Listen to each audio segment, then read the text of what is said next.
बोलिए सीता मैया की जय। श्री रामचंद्र भगवान की।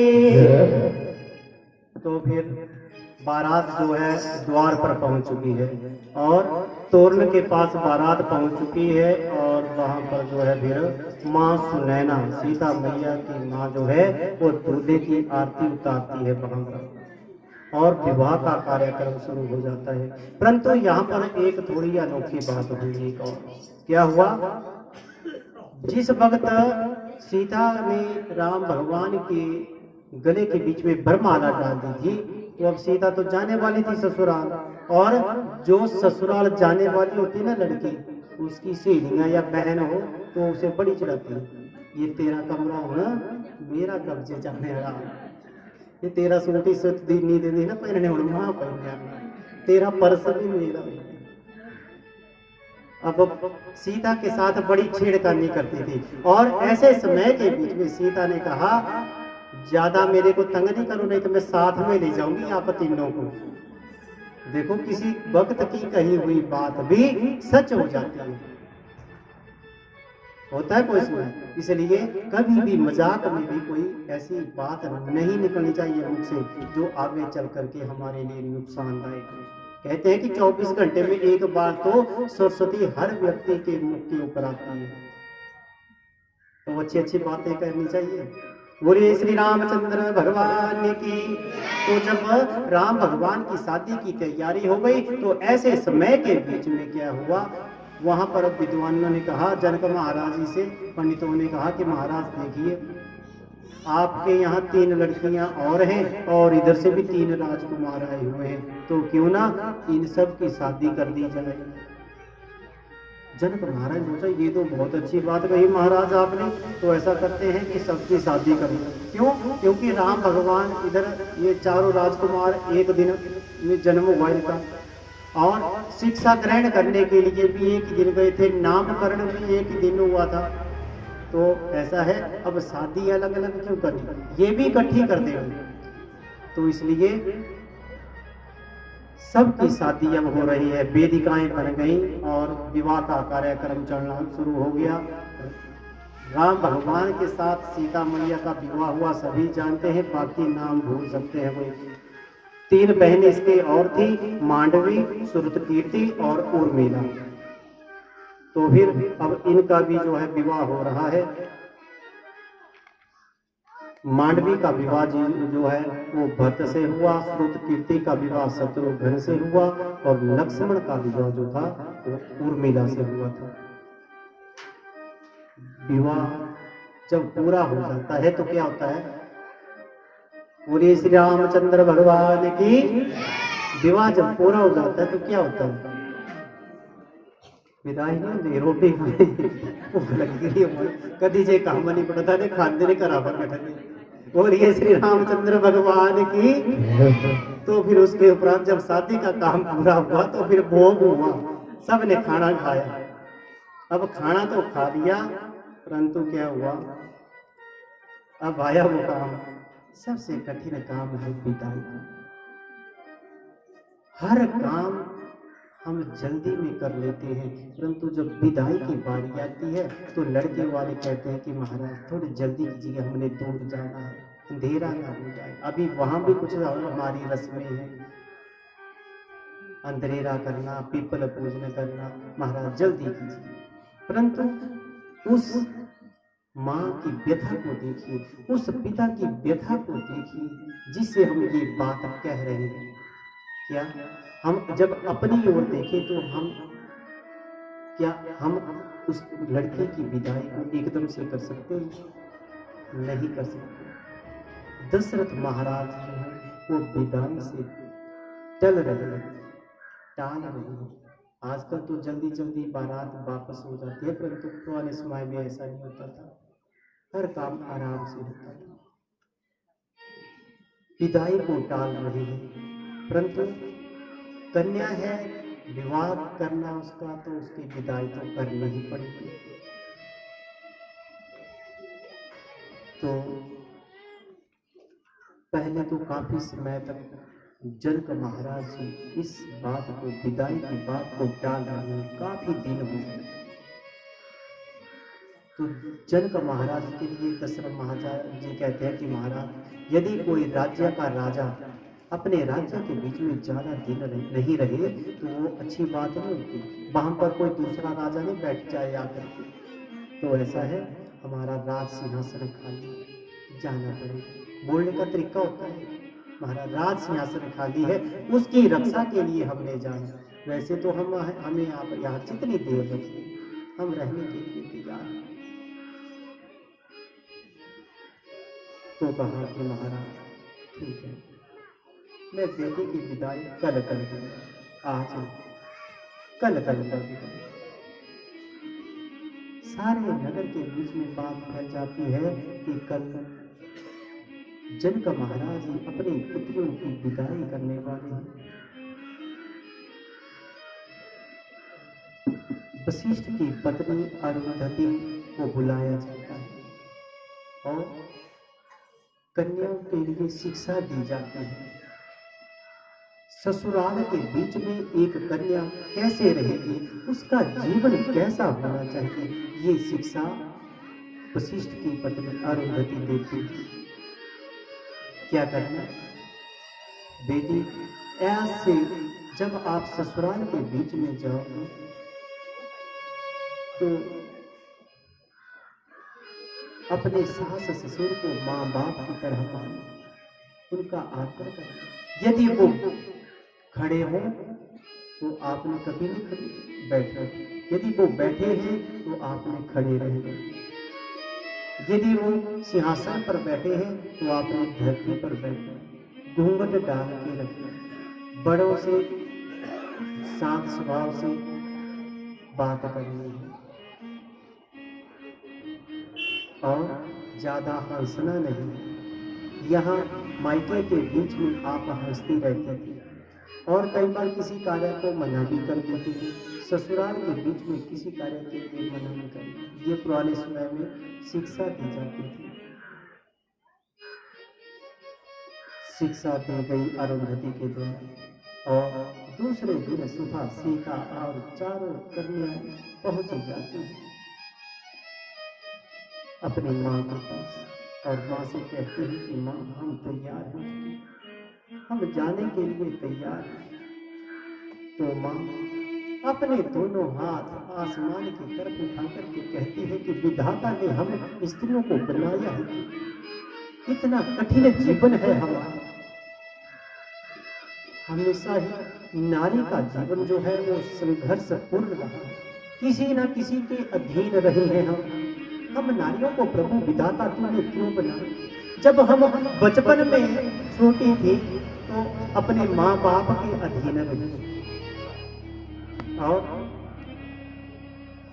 जब विवाह हो गया तो सास ससुर के अधीन रही, अपने पति के अधीन रही और जब वृद्धा अवस्था के बीच में पहुंची जाकर के तो फिर से अपने बच्चों के अधीन हो गई। तो कितना हमारा जीवन कष्टकारी है, हमारा जीवन सारा ही दूसरों के अधीन चला गया, हम स्वतंत्र रूप से कभी जी ही नहीं पाए। क्यों बनाया तुमने सीता से कहती हैं कि सीता, चारों कन्याएं रो रही थी कि सीता मत रो, हम बेटियों का जीवन ही ऐसा है। आज से ये जो तेरा जनकपुरी का घर है ये तेरा घर नहीं रहा और आज से तेरा घर क्या है, अयोध्या के बीच में तेरा घर है। आज से मैं तेरी माँ नहीं, तेरी माँ अयोध्या के बीच में है कौशल्या, कैकेयी और सुमित्रा और जनक आपके पिता नहीं है, आज से आपके पिता दशरथ महाराज सास ससुर गुरु सेवा करेंगे और ऐसा करना, सास ससुर और गुरुजनों की सेवा करना, ये शिक्षा दी गई। और चारों बहनें दूल्हे के बीच में बैठने के लिए तैयार हो जाती हैं। जब कन्याएं डोली के बीच में बैठने लगती हैं तो जनक महाराज का हृदय भी कांप हो जाता है। एक इंसान, स्त्रियां जो होती है अपना दुख रो करके किसी न किसी के आगे निकाल देती है, परंतु एक पुरुष एक तो अपना सिर किसी के आगे झुकाता नहीं है, बड़े फिक्र से अपना जीवन व्यतीत करता है कि मैंने इतनी मेहनत की, अपने परिवार को पाला पोसा, किसी के आगे नहीं झुकता। परंतु एक कन्या की जब शादी होती है तो वहां पर कन्या का जो ससुर होता है उसके पास दोनों हाथ जोड़ करके खड़ा हो जाता है कि महाराज ये मेरी बच्ची है ना, मैंने बड़े नाचों से इसे पाला, इसे आप दुख न देना, इसे आप अपनी बहू मत मानना, मेरी तरह अपनी कन्या मानना, इसे अपनी बेटी का प्यार है। एक पुरुष जो कभी भी अपनी आंखों से आंसू नहीं निकालता, उस वक्त उसकी आंखों से आंसू निकल जाते हैं। पता नहीं जिस कन्या को मैंने इतने नाजों से पाला, इतने प्यार से पाला, आके अब पता नहीं इसे सुख मिलेगा कि दुख मिलेगा। कन्या कहती ठीक है पिताजी, अभी मेरी काम की छली, मैंने आराम करना, ठीक है बेटी आराम कर। परंतु ससुराल के बीच में सर में दर्द हो, पेट में दर्द हो, पर काम तो करना पड़ता है, खाना बनाना पड़ता है, उठना पड़ता है। यदि ऐसा नहीं करेगी तो मायके के बीच में संदेश चला जाएगा, जी आपकी लड़की अच्छी नहीं है, काम नहीं करती, कहानी बदनामी होती। तो आज एक पुरुष वहां पर सिर को झुका लेता है कि महाराज हमारी बच्ची को आप अपनी बच्ची मानकर के रखें, इसे अपनी बेटी का प्यार है। और ऐसा कहकर के चारों बेटियां डोली के बीच में बैठ जाते हैं।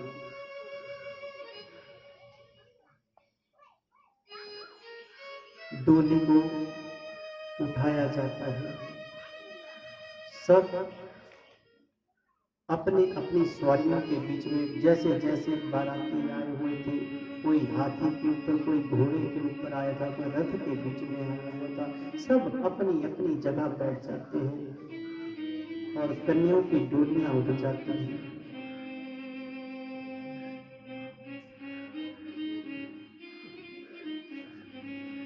बारात विदा हो जाती है।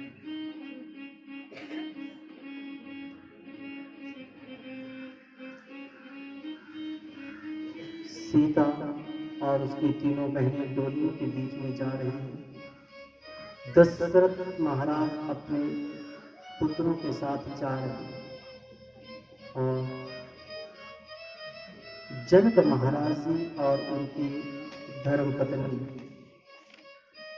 उस बारात की तरफ देख रहे हैं, जाते हैं, बारात जा रहे हैं, सुनैना देख रहे हैं। थोड़ी देर तक वो बारात दिखाई दे रही है, हाथी घोड़े दिखाई दे रहे हैं, परंतु धीरे धीरे वो आंखों से ओझल हो जाती है और धूल जो उनकी उड़ी हुई थी, धूल जो उड़ रही थी, उस धूल को देखते रहते हैं। ये हमारी बच्चियों की बारात है, ये धूल उस बारात की है जिस बारात के बीच में विदा हमने अपनी बच्चियों को किया है। काफी देर तक देखते रहे और जब एक समय ऐसा आया कि वो धूल भी धीरे धीरे शांत हो जाती। आज जनक महाराज और सुनैना का तो मानो सब कुछ रुक गया। चार चार कन्या जिस घर से एक ही दिन विदाई हो जाती है, उस घर के बीच में माँ बाप का क्या हाल है।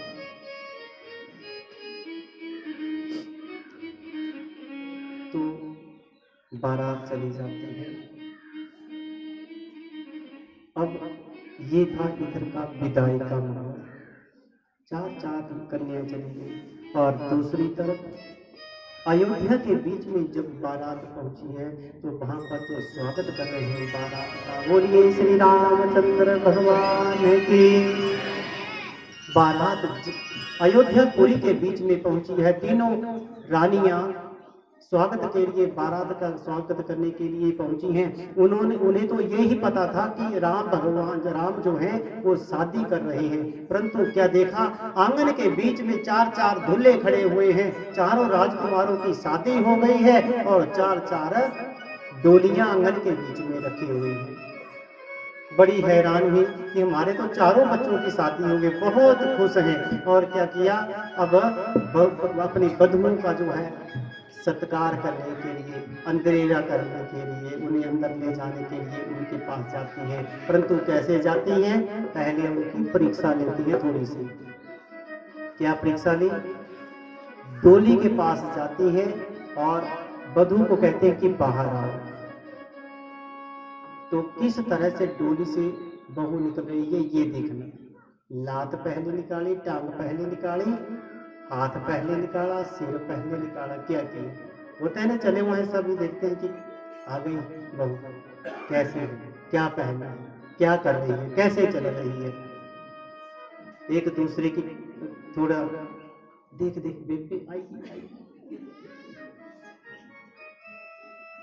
ओ लगना ही ना पता, बड़ परियो छे मना है, बड्डे मना है, आई बहू।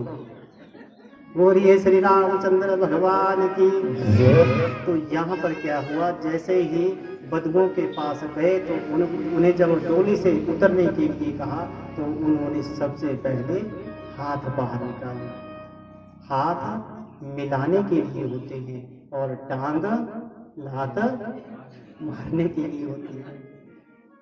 तो हाथ पहले निकाले, तो इसका मतलब कन्या जो है वो सुलक्षणा है, अच्छे गुणों वाली है। लड़की इस बात को याद रखे, जब भी ससुराल के बीच में जाए तो हाथ पहले निकालने, टांग बाद में चलती रहेगी। और ये श्री रामचंद्र भगवान की। तो स्वागत भगवान का, खूब स्वागत किया गया। और